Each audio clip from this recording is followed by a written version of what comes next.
Om Om Sahana Bhavatu Sahanao Bhunaktu Saha Bhiryankaravavahai Tejasvinavaditamastu ma Vidvishavahai. Om Shanti Shanti Shanti.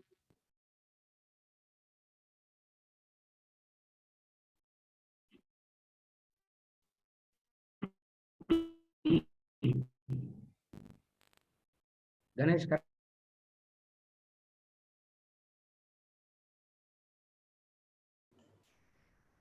Yes, sir. are you able to hear? Yes, we are able to hear. Are you able to Yeah. hear? Yes, Your yes. your bandwidth is low. The Your bandwidth is low. correct. It says my internet connection is not good. It's okay. Low. Now it's okay. Now it's slightly better. You carry on, Yeah, sir. yeah. Yes, yes, yes, yes.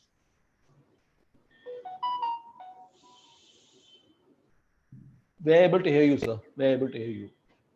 Yeah, yeah. Yes, yes. Uh, could be. These. What is the Wi-Fi we are using? Sudiksha. Yeah, we are using that Sudiksha.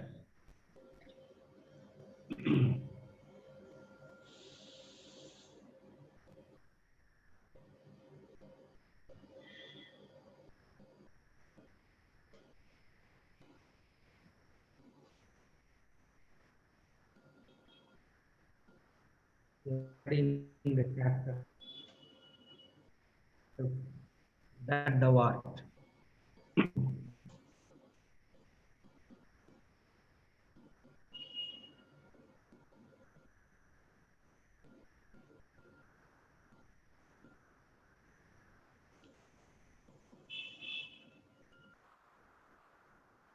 Because last week the introduction to this chapter that the what, the Mahavakyas. Now what we are discussing, not now what we are going to see is what are the four Mahavakyas. The four Mahavakyas is the topic we are going to start. Before that, a before we get into that, a brief introduction regarding the chapter. We saw last week, Mahavakya means great statements. Maha means great, Vakya means statements. So, for great statements. And Upanishads, thus Upanishad has lot of such Mahavakyas. And these are not the only Mahavakyas, the Vedas have lot of Mahavakyas. Having sample of the four, each from one Veda.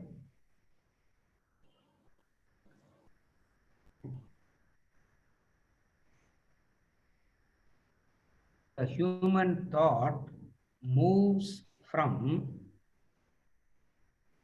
is there a God to I am God. The human thought evolves like from is there a God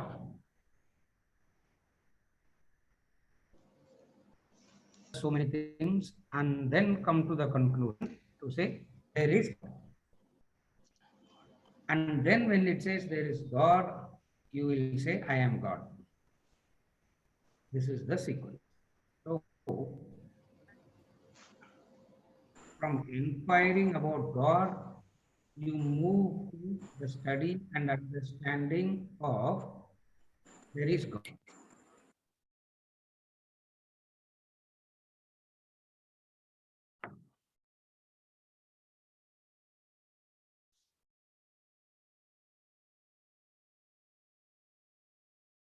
Where the human being is not able to conceive of God at all, the process says there is the unknown, there is divine. from educating us, from saying that there is the unknown, there is the divine. It takes us gradually into understanding of what divine is, and finally concluding saying, you are the divine. This is how it grows. And finally concluding saying, you are the divine. So first it says, as though divine is something different from you, and then it will say everything is part of the divine. Then finally it will say there is only divine. Human maturity goes. Human maturity grows. This is the stages by which the human maturity grows. Now the question that we are addressing here is, how do you mature into this level of recognizing you are God? How do you come to this maturity? How do you come to this understanding? For which Vedanta started the analysis from where? Vedanta started analysis from discussing about the world. So, knowledge must have a few things to discuss. What does the Vedas, Vedanta talk about before concluding to the grand declaration that you are divine? Where does it start? It doesn't start with you are divine. It starts with analyzing what the world is. So it starts analysis of what is the world. And then it came to analysis from the world, from the microcosm, shifts the discussion to the microcosm. From the macrocosm, the discussion comes to the microcosm, saying that what is happening at macro is what's happening in micro. So first macro is explained, and then from the macrocosm, the discussion shifts to the microcosm, saying what is happening there is what is happening in the individual. Where we studied that the world is of different kinds of kingdoms, and the human being also seems to have these different kinds of kingdoms. There is a mineral human, there is a plant human, there is an animal person, there is a human person, there is a God person. So, what distinctions are seen in the world outside, the same distinctions are seen here. The distinctions that are seen there are the distinctions that are seen here. So from the macro, the discussion shifts to micro. So it is called inquiry about the world and then inquiry about the individual. When it came to the discussion about the individual, where do you start with? You have to start with the body. So they saw what the body is, they saw what the mind is, they saw what the intellect is. So first we studied the world separately, and then we study the individual separately, and then we study the connection. What is the connection between the world and human? The third point. The fourth point is God. God doesn't come first. God comes much, much later. Having brought the element of God, then the discussion is, what is the connection of the world with God? What is the connection of the individual with God? This inquiry has to be. And then Vedas does this inquiry also. The world is supported by God, the individual is supported by God. So now God will be seen as the supporter. And then we understand what is meant by supporter. If you remember, we studied and we understood what is meant by supporter. When we say God supports the world, it is not like the parent supporting the children. It is not like the partners supporting one another. Then what does it mean when we say it is God supporting the world? When we say God is supporting the world, it is like saying the clay supporting the pot. How does clay support the pot? How does gold support the ornament? Clay support the pot. Gold supports the ornament by becoming that ornament. Similarly, God supports the world by becoming the world as it were. So then the Vedas declare there is this God, and this is how God supports the world. Supporter not as in an external supporter, supporter as in becoming that. If it has become that, it becomes that much easier to see divine everywhere. So wherever you see a pot, you see the pot and understand the clay. You see the world and you understand God. So God is not a subject matter of seeing. Here God becomes a subject matter of understanding. Wherever you see an ornament, you understand the gold. And the example that we gave is, you will be touching the furniture, but you will touch wood. What you are touching, you should say furniture. You should not say touch wood. But then, as you are touching the furniture, you touch wood. Why can't you say touch wood here? Isn't it?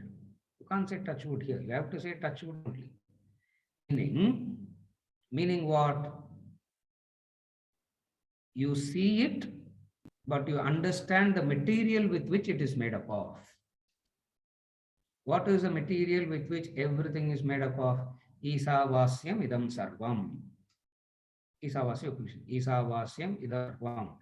All this is made up of God. Wherever there is ornament, it is made up of gold. Wherever there is a pot, it is made up of clay. Now, up to this understood. Up to this we saw last. Having come to understanding Vedanta, the Veda, the Rishis, bold enough to go deeper. For they are called the seekers of truth. A seeker of truth have courage. Again, these rishis are called seekers of truth. And seekers of truth must have courage. And what is courage? Courage to break all barriers. Courage to break all barriers. Please understand, break all barriers not in action, but in understanding. Action-wise, has a disciplines to follow. If you break all barriers in action, you become a Rakshasa. If you break all barriers in thinking and of the condition, but still pretend as though you have some certain things, then you are a Rishi, a Vedic sage. And this knowledge is a product of great sages. Are you okay till now?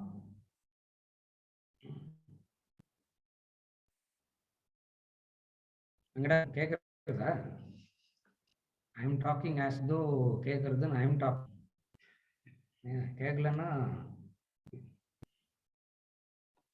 Then we'll rewind from the beginning, that's all. So,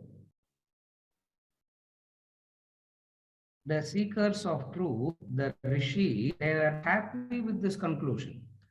All are divine, all are God, everything is. They were not happy with this conclusion also. They said, no, there has to be something deeper.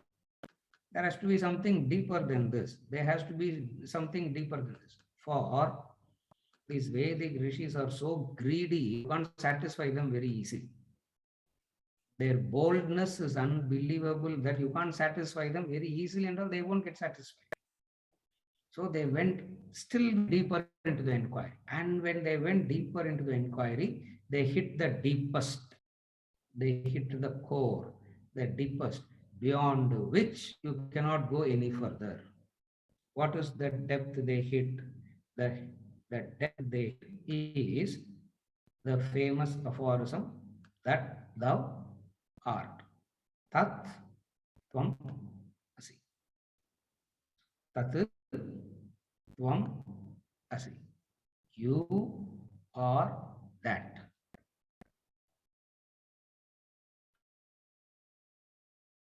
It will never be said you are God. God will be spoken as that, because that is a subject matter of inquiry. If you say you are this, what are you to inquire at? If you say you are that, you still have to inquire. So the focus on how to keep the inquiry alive. So they never use the word God, always use the word that. For you, they will say you directly. For God, they will say that. Because it is not a matter of belief. God is not a matter of belief. God is a subject matter of anubhav. For them, belief doesn't satisfy unless experience happens. Just as, will you be satisfied with the belief of love, or you will be satisfied with the experience of love? Satisfaction only where there is experience. Satisfaction comes through experience. Therefore, the important thing that here is the conclusion is reached ultimately. What is the conclusion that is reached ultimately? The conclusion is you are that.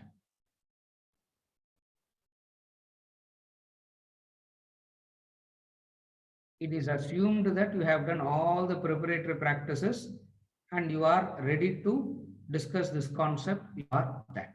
That's the assumption. So we conclude. So the Mahavakyas. How does this inquiry culminate? This inquiry culminated in grand declaration. Grand, abstract, generalized declarations is Mahavakya. It's grand, it's abstract, it's sweeping generalizations. That is the Mahavakya. When we say generalization means the past, present, and future, it will not change. In that sense, it is generalization. And they made bold declarations. Not only they made these bold declarations, some bothered to explain, some didn't bother to explain. Some took it upon themselves to explain, some simply sat quietly. Most of them maintained their obscurity and they passed away. We don't even know them.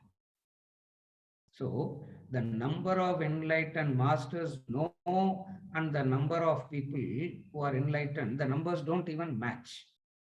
Because most of them just, they live life like any normal person, they moved on and nobody even had a clue to that. The Vedic rishis who gave us this are a unique class of people. What are the unique class of people who gave us this? They are called Shrotriya and Brahmanishta, who made those declarations and help us to understand this. They are of two. They are Shrotriyas and Brahmanishtas. Shrotriya means one who has the capacity and ability to explain. Shrotriya means well read. Literally, Shrotriya is well heard. Literally, Shrotriya means who has done a lot of Shravana. Those who have done a lot of Shravana is called Shrotriya. Then All Vedanta class people are Shrotriyas because we have heard so much. Even Shankaracharya will feel inferior in front of us because he will not know how to give answers. We know how to give answers. And if any Shankaracharya were to come and sit in our group discussion, that's it. He will not, he will think there is something superior to Brahman also. So it is not only the Shrotriya. Shrotriyam means well heard, well reflected, and gotten the experience. Shrotriyam and Brahmanishtam. So these teachings come from whom?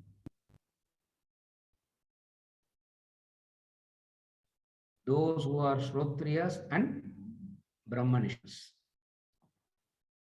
And this combination is always a rare, unique combination. And humanity is blessed by, they're all blessed because there are a few combinations like that. A Shrotriya is a very good professor. A professor of philosophy is the Shrotriya, but not a Brahman because he has no Anubhava. He will say world is mithya. In the classroom, he will say world is mithya. After the class is over, what he has mithya becomes satya. That is a Shrotriya. The classroom, it is mithya. Listening to the professor, some will get enlightened, but the professor will remain the same. He will not, he will remain the same. Listening, Vijay, you will not become like that, I know. Yeah.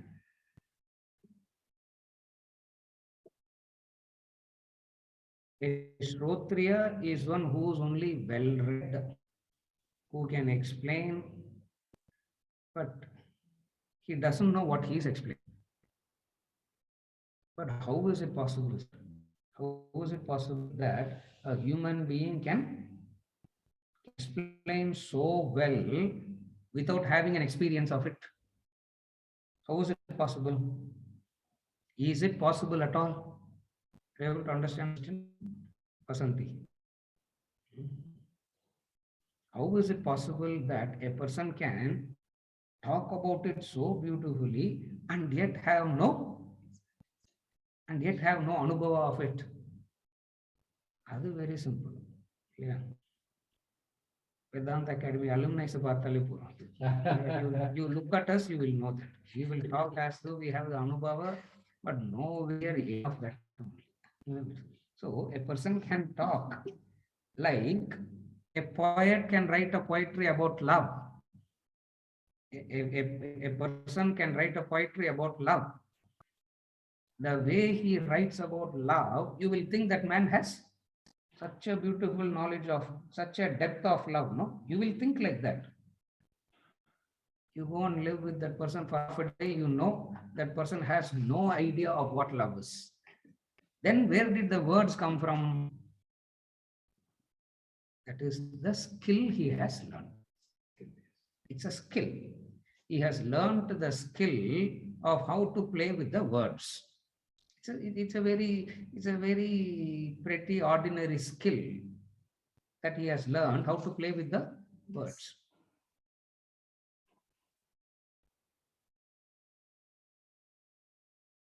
When I was young, quite a few books I have read, quite a few things I read, and I genuinely thought these fellows must be extraordinary. And then under some reasons, when I got to move closer with them, and what they write and what they are so different. What is it? Then happy. They have learnt a skill of playing with words. They are called Shrotriyas. They are called professors, but no Brahmanishta. There are some Brahmanishtas who will be able to inspire, but will not be able to clarify your. Now, the other extreme. There are Brahmanishtas but they will not be able to clarify the doubts. You have certain questions, and they will not be able to answer those questions.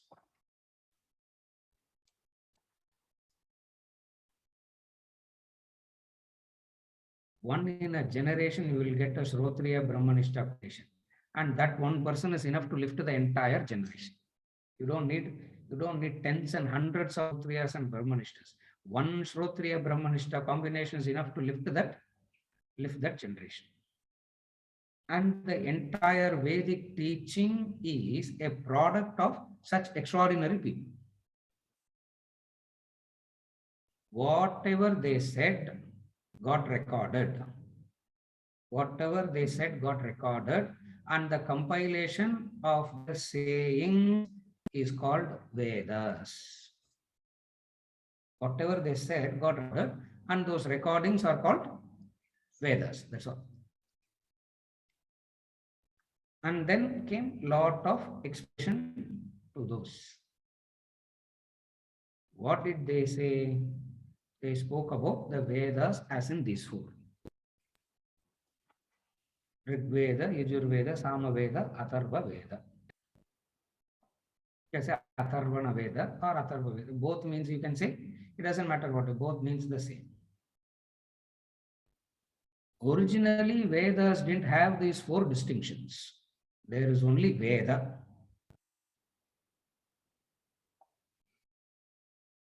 It is Vyasa, few thousands years back, brought in this distinction and segregated them into Veda, Sama Veda, and Atharva Veda. It is the distinction that was brought about by Vyasa for the purposes of keeping the knowledge alive.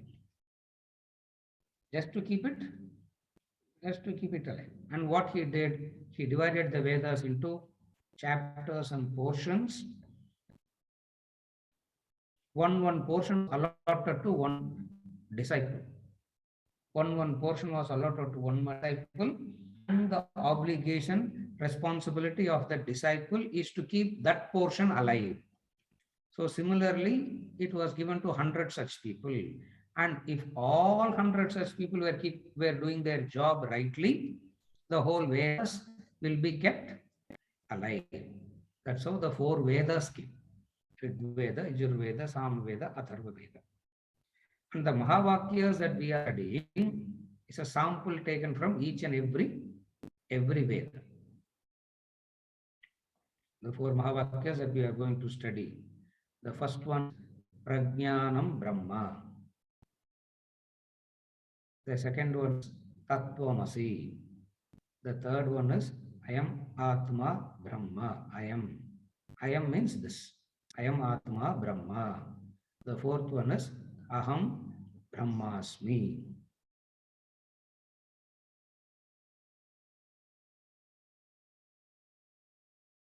What is God? The question.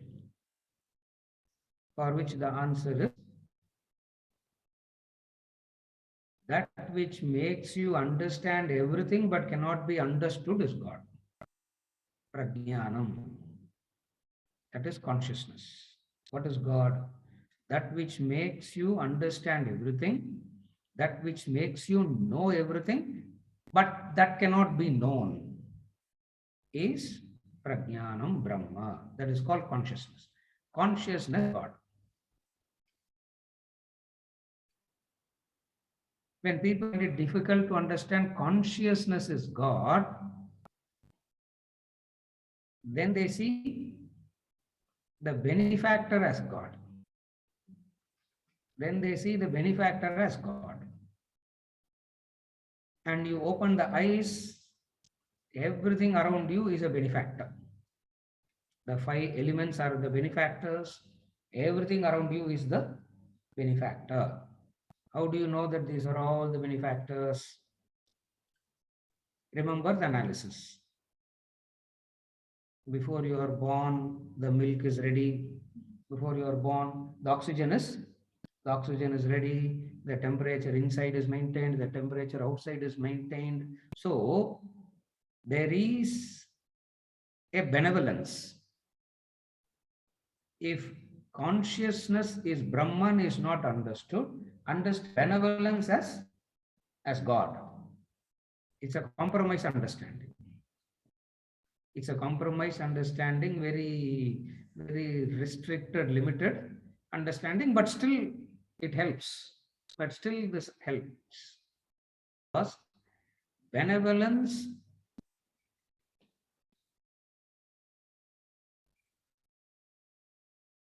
implies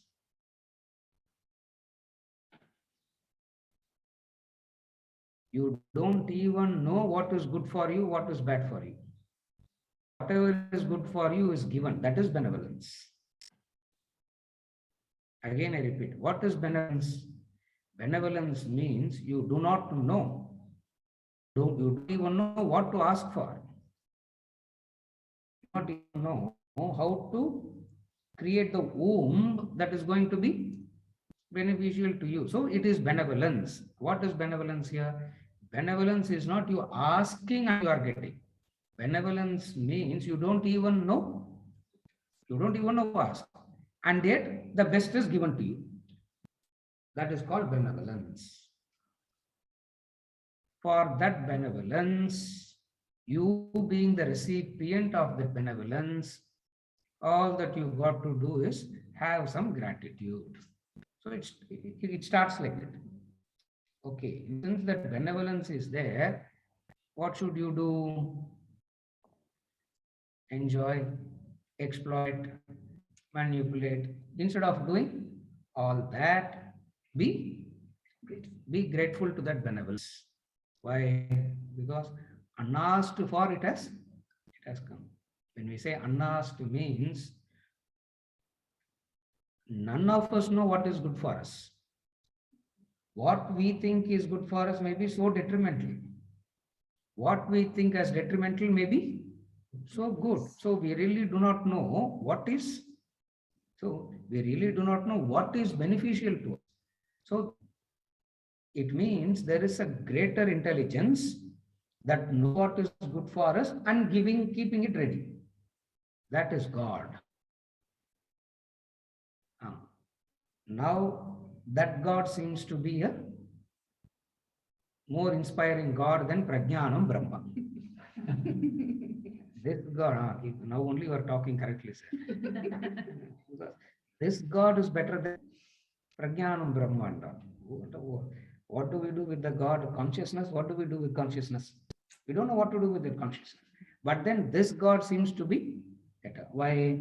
Because you can worship that God, you can praise that God, you can do something with that God.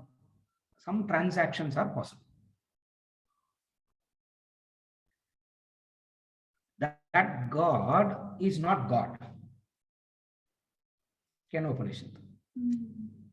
What you think as God is not God. If this is what you think as God, this is not God. If this is what you think as God, this is not God.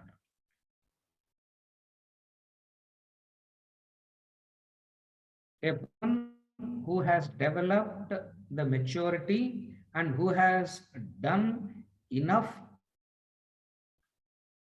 actions out of gratitude will be able to understand this Prajnanam Brahma. So it means you are not able to understand Prajnanam Brahma. What to do to that person? You have to make him understand. How do you make him understand? Bring about a maturity. How to bring about a maturity?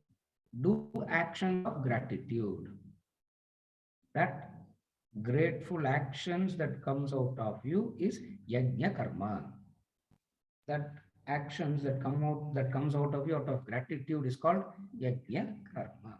Person who has done this matures and understand the first of all. What is God? Prajnanam Brahma. Consciousness is God. On Upanishad. Then comes the next. This is the declaration. This is what is the most important aspect of the aphorisms. Where is that consciousness? What is that consciousness? Where to locate it? What a question you are asking, Shvetaketu. You are that. Tattvamasi Shvetaketu. What are you asking? Where to locate it? As though it is somewhere in the stars, somewhere in the skies. You have to take a visa and all, and take a visa and go there and find out. You are that. Tattvamasi Shvetaketu.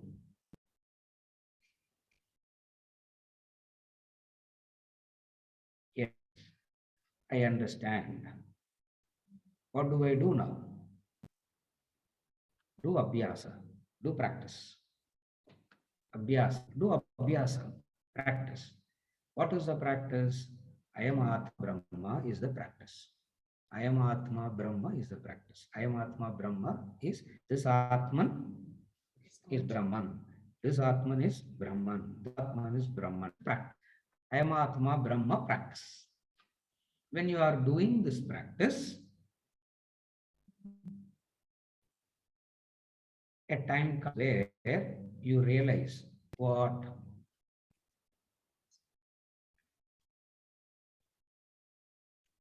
come to a realization. What is the realization?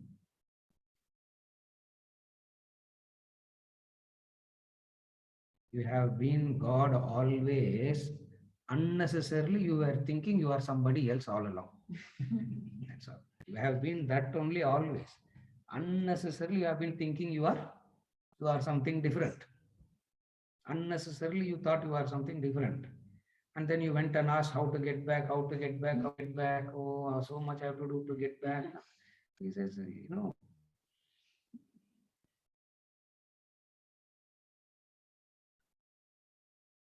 knocking at all the doors except your house. No open. You come and knock at your door. How foolish it is to knock at your door. You got to open the key and get in. That's all. You got to. The key is with you. You just got to. That's why the movie Random Harvest is so beautiful. No, the key, he says. No, that key thing. No, that key. You don't knock. Why will you knock at your house? Because you got key to your house. Other house you go on. Knock. So Aham Brahmasmi is a recognition of who you are already. Whatever the Vedas are telling, you are. Now you say, yes. What the Vedas have been talking about you, you say yes to that. That is called Aham Brahmasmi.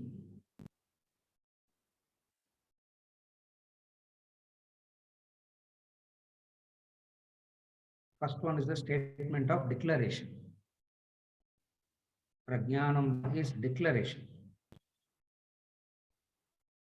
Tattvamasi is the Upadesha. Ayam Atma Brahma is the Abhyasa. Aham Brahmasmi is the Anubhava. It's not a new experience. It's not a unique experience. You are recognizing you are that. So, Aham Brahmasmi is not a new experience. Aham Brahmasmi is not something that you are going to get new. You are that, and you didn't know that. That's why this will conclude a great Upanishadic story. The prince who didn't know that he was a prince and begging, now knowing that he is a prince, he is begging. What is the difference between the two? Even while he was begging, the prince. The difference is he didn't know that he was the prince. Now he knows that he is the prince. What is the prince? A few coins made him so happy. Rejection made him feel so bad. Somebody being affectionate is so joyful. Somebody chasing out is very. All these fluctuations is funny now. So when he goes back with the knowledge of the prince and begging, all these experiences are so funny. If somebody gives him 2 copper coins, he's laughing at it. Somebody chases him up, he's laughing at it. Somebody is showing affection, he's laughing at it. Somebody is insulting, again he's laughing at it. From this, what do we understand? What is the indicator of growth? The indicator of growth is laughter. How do you know that you have grown? When you can have a belly laughter. When you can have a belly laughter, know that you have grown. If you can't have a belly laughter, very serious about something. And what are you serious about? Something, whatever be it. But there is a now what you are serious doesn't matter. Seriousness is the problem. But sir, but there are some important things in life that we have to be serious. No, isn't it? He says, nothing is worth for you serious about. Nothing that is worth to be serious about. That is Krishna. In the movies and all, you have seen Krishna, no? The most awkward situation also, he will come smiling. Maybe if we invite him for a funeral also, he may come smiling. I don't know what he will do.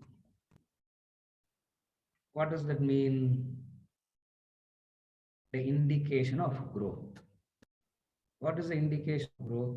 Laughter is the indication of growth. Laughter means you are able to see the hollowness in it. That's all. Laughter comes when the child is playing with some toy, you laugh. What are you laughing at? You are not laughing at the child. You are laughing at the hollowness of it. That's why, a few years back, maybe a few decades back, every house had the laughing Buddha's statues. All the houses had. I don't know. Now most of the houses don't have it. Yeah, but every few years they keep changing. No? So laughing Buddhas. Have you seen those laughing Buddhas? Belly laughter they are having. Anyone who's enlightened is called a Buddha. Gautama, the Buddha, he's only Gautama. Buddha means all enlightened ones are called Buddhas. Non-enlightened is the Buddha. No, that's how it is. Yeah, that's how it is. Buddha. The Buddha comes from that. So from Buddhas they become Buddhas. And they are these 3 wise men. The story behind them is this. Wherever there is sadness, wherever there is melancholy, all the 3 will go and one will start laughing. And when one starts laughing, the other 2 joins the laughter.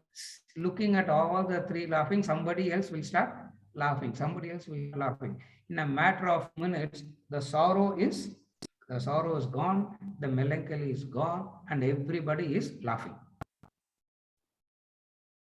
They're laughing Buddhas because they never spoke anything. They only laughed. Not insultingly. They just laughed. Not like the laughter club laughing. Huh? They also laugh. No, not like that. By and by, 3, 1 died. Of the 3, 1 fell. The whole town gathered to see what the other 2 are going to do. They are standing looking at the dead body and these 2 were laughing. They said, how can you laugh now? At least you should mourn. Mourn now. What are you laughing at? No, we are laughing at his victory. You are so joyful. He became, at his victory, we are laughing. What was the victory? We 3 had a bet. Who will die first? Oh. We had a bet. Who will die first? And this fellow died. And we are laughing at it. The whole village said, you people are all mad only. Only mad people will do all this.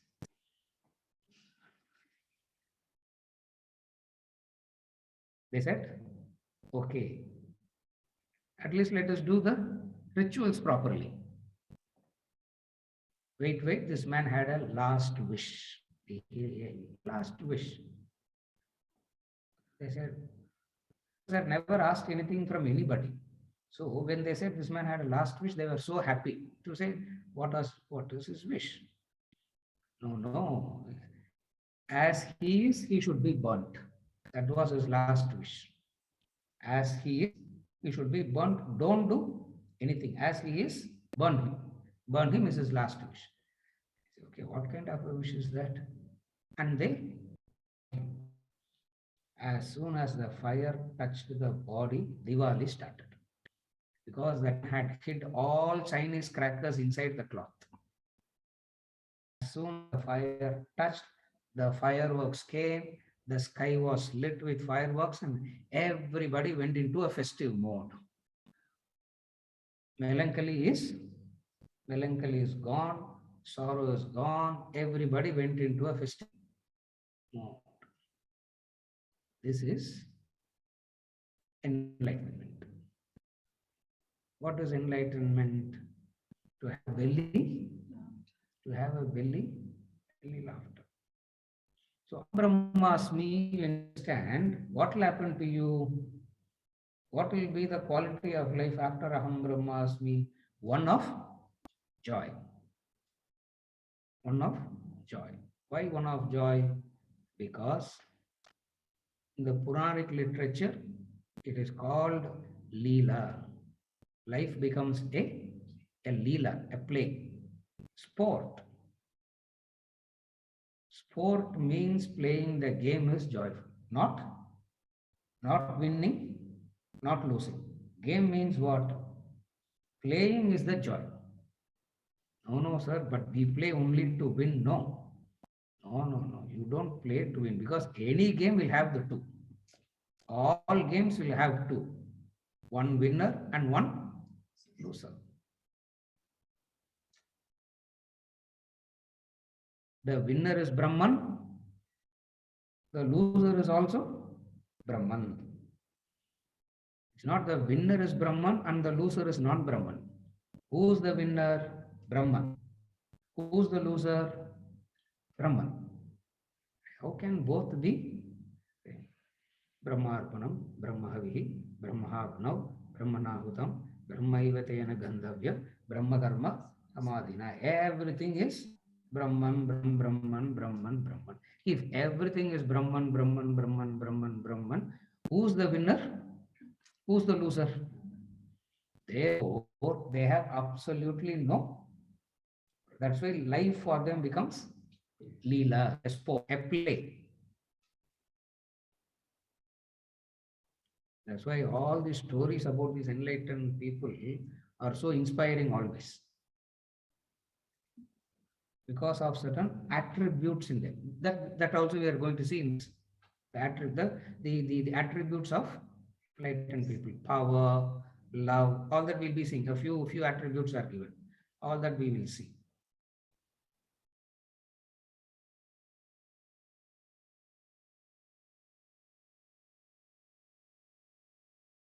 Love in identification, whoever comes in contact with that person can have that love. That is love. That is why the example of love is like rose gives fragrance, like cloud gives rain, like sun gives light. Whoever passes by can enjoy the fragrance. Love that knows no exclusivity. A love that knows no exclusivity. For an ignorant person, love means it has to be exclusive. Exclusive only is love. If it is not exclusive, how can it be love? You follow? For an ignorant person, the condition for love is Exclusivity. For an enlightened one, exclusivity means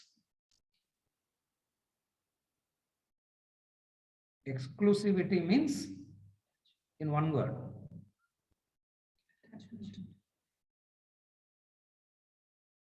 For an enlightened person, exclusivity means selfishness.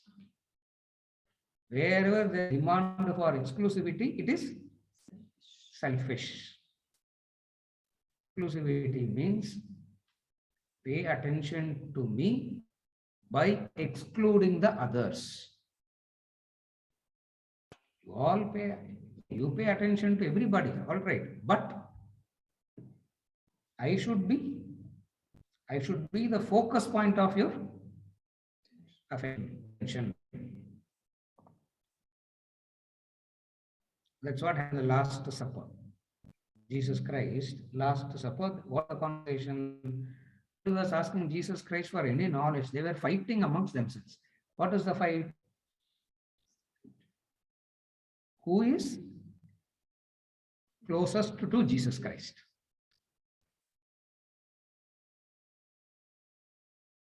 It means none of them had any clue to what that man is. Because he will say, whether you come in contact with me or not, my love is the same. Just because 1,000 people come, my love doesn't become 1,000th.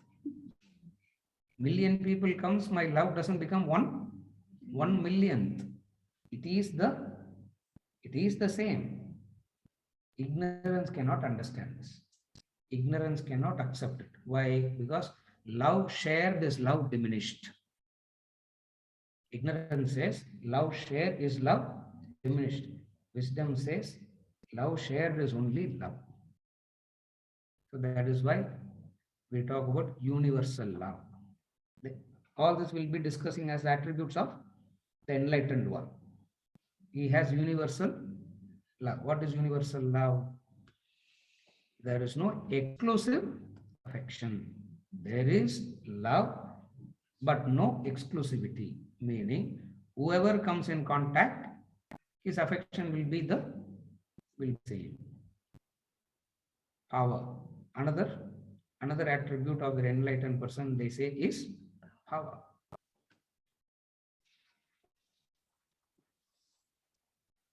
Power means the command.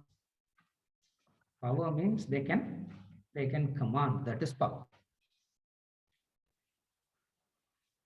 Power means they just have to think and it will happen. That is power. They just have to think. That is why we go to these great men and take their blessings. Why? Power. They just have to say, you will be blessed and you will be blessed. And it is true that you will get blessed. Why? Because that is that power. And where does that power come from? That power comes from selflessness. So we see the what are the attributes of enlightenment? Power, love, knowledge. They have knowledge. What is knowledge?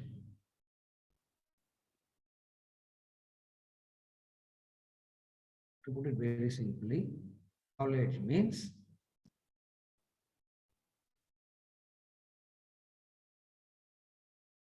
the tree is, trunk is, the wood is, the table is, the ash is. In everything, something can be destroyed. In everything, something cannot be destroyed. The tree can be destroyed into the wood can be destroyed into the furniture destroyed into the ash can turn into something else. So there is something in everything that can be destroyed. There is something that cannot be destroyed. What is that something that cannot be destroyed? That something that can be destroyed is called the easiness. So the easiness cannot be destroyed. So when they look at anything, they have the clarity to see what will destroy, what will not destroy. That is the knowledge. So they will not worry about that which is going to get destroyed anyway. Ashochanan vashochastvam prajnavadamsya bhashase gatasanagasungscha nanushocanti panditaha. They don't have this problem, Arjuna. The wise one don't have this problem at all. Why they don't have this problem at all? Because they see what is it that is continuously changing, what is it that doesn't change at all. What is it that is continuously changing? The Nama Rupa is that which is continuously changing. And then there is the Kutastha that doesn't change at all. So, based upon the Adhisthana, upon the Kutastha, the Nama Rupa happens. This knowledge. Therefore, the change of Nama Rupa doesn't affect them. Why? Because what is there to worry about that which is going to change? Okay. What is there to worry about? There is something that is not going to change. Either way, your worry has no legitimacy. That is why knowledge means a clarity. Your sorrow has no legitimacy. Your sorrow has no legitimacy. But sir, if you're living my life, you will know how every sorrow has a legitimacy. Maybe this person's sorrow has no legitimacy. Maybe that person's sorrow has no legitimacy. But my sorrow, sir, you have to accept is fully legitimate.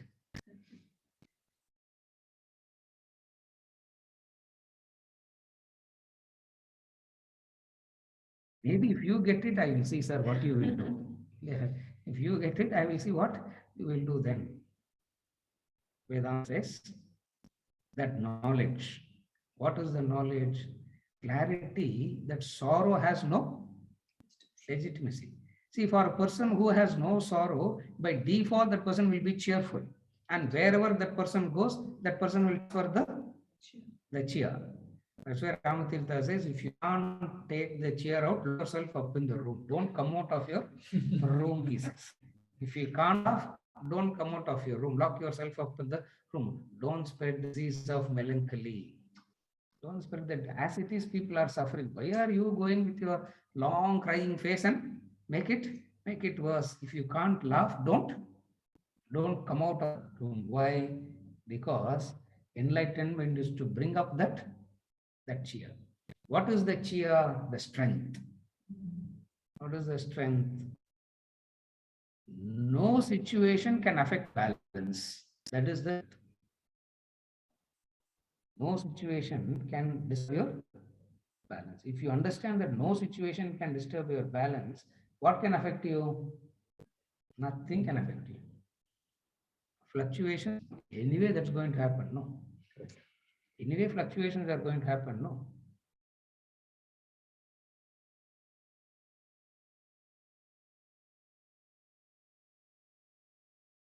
Remember formula verse. Verse number 14, chapter 2. Agamapaityaha tamtitikshasva bharata. Matrar sparshastunteya sitoshna sukadukkadaha. Agamapayino nityaha tamtitikshasva bharata. How do you get into that? How do you get that strength? By practicing titiksha, you will get strength. Oh, sir, is there any other method to become strong? Then I can practice titiksha.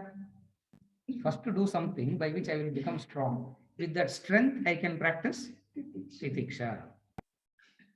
Matra sparshastu konteya sitoshna sukadukkadaha agamapayino nityaha tam titikshasva bharata. This person remains affected.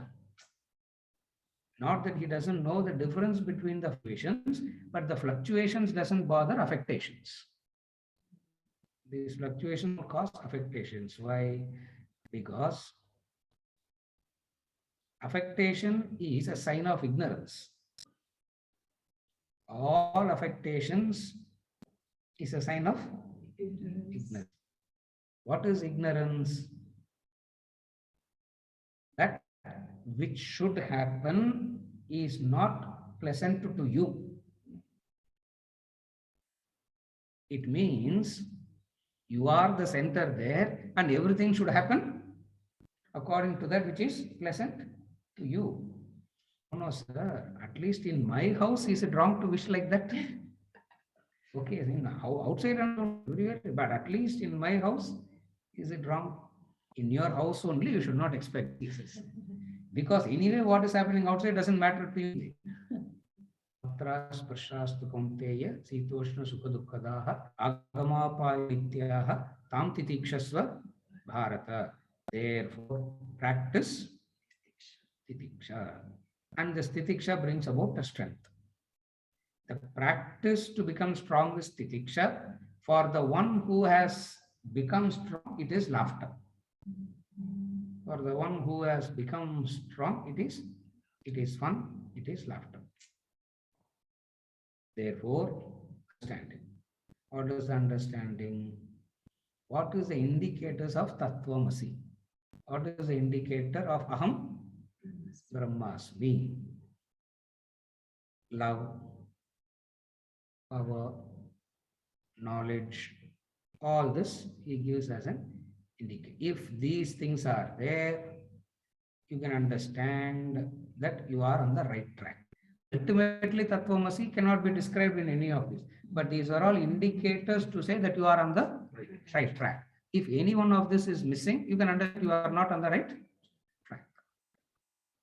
This is the lesson. That with this, we will conclude for today and we will continue reading the lesson from the next week. We will conclude for today.